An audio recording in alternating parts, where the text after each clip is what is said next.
কিন্তু মুস্তাফিজুল বলছিলেন যে হচ্ছে রোদ উঠলে হয়তো একজন দাবি করেছেন ভোটার আসবে, যাই রোদ কিন্তু উঠেছে এবং ভোটার আপনি ছবিতেই দেখতে পাচ্ছেন যে আসলে পরিস্থিতিটা কি অবস্থা।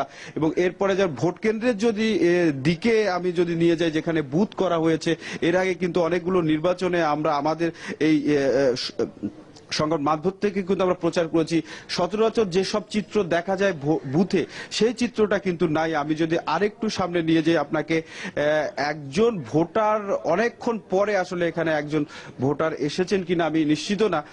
যাই হোক, আমি দেখতে পাচ্ছি এখানে কিন্তু নির্বাচনে যারা প্রার্থীদের পক্ষে এজেন্ট থাকেন তারাও কিন্তু এসেছেন।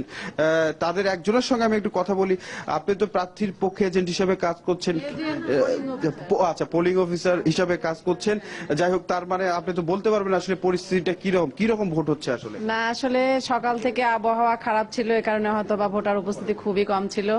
এখানে 4টা ভোট কাউন্ট হয়েছে,